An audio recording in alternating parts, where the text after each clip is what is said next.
They're the biggest fish in the sea. They have the thickest skin in the animal kingdom. They are the deepest diving fish, world's biggest cold-blooded animal. Largest shark. A very charismatic animal, beautiful. They are the biggest friend I met. Our big friend is the whale shark. They're the gentle giants.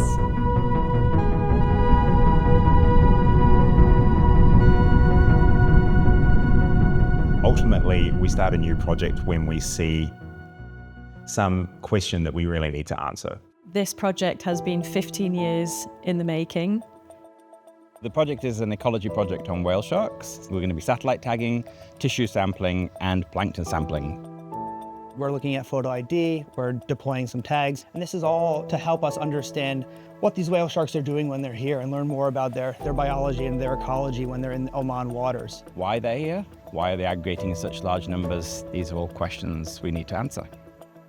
So this is a mini pet satellite tag. This is what we're deploying this year off Oman. So you can see we've got a short tether here. So it'll sit on the whale shark we've programmed some of them for 4 months, some of them for 6 months. Once that tag's attached to the animal, it'll collect all this valuable data that'll tell us more about what the whale sharks are doing when they're here, what behaviors they're exhibiting, and where they're going when they're potentially leaving the area as well. Once they pop off to the surface, they communicate with satellites and they start downloading all of the data that they've collected while they were on the shark. And really gives us kind of this fine scale understanding of where that shark went when it swam around with this tag on it. We want the sharks to show us what their most important habitats are, and then we can assess the human threats in those areas. It always looks like they're just slowly moving along, swimming through the ocean. And we jump in and we quickly learn that that's not the case and that they're often swimming pretty hard and we have to kick hard to catch up with them.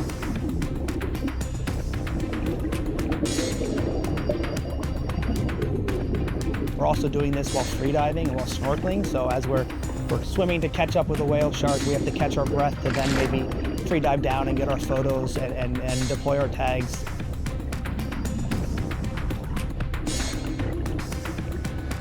So these tags are not very cheap. They're pretty expensive, so there's always a lot of fail points that could go wrong.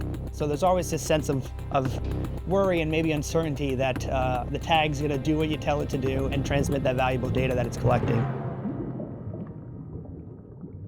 So we often get asked if the tagging hurts the sharks or causes a change in their behavior, and the short answer is no.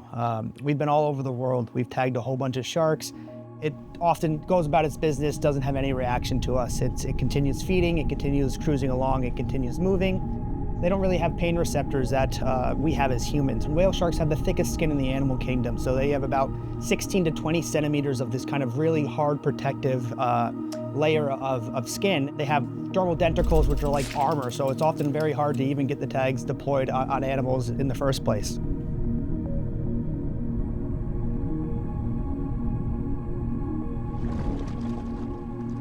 We're meeting with the tourism operators, meeting with the ministries, meeting with schools.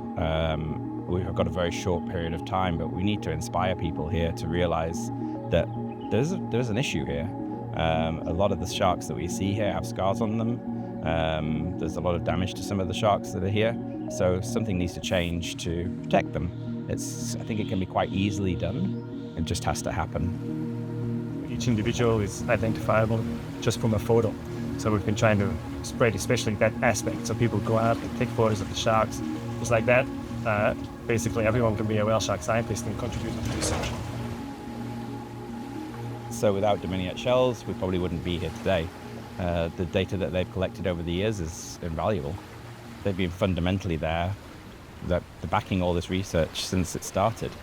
I've always known how passionate they are as a company about the marine life and protecting it, and they're one of the most responsible tour groups I've ever been with. Fahad's amazing. I mean, he's so enthusiastic.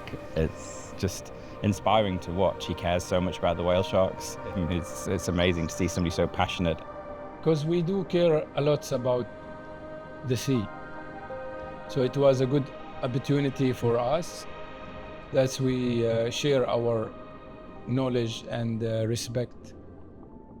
So we must reduce our speed from a nice distance, because sometimes we don't know how many they are there. The best practices where they spend a certain amount of time with the whale sharks, that their boats are a certain distance away, that the engines are switched off, that the guests in the water are a certain distance away and only spend a certain amount of time with the sharks.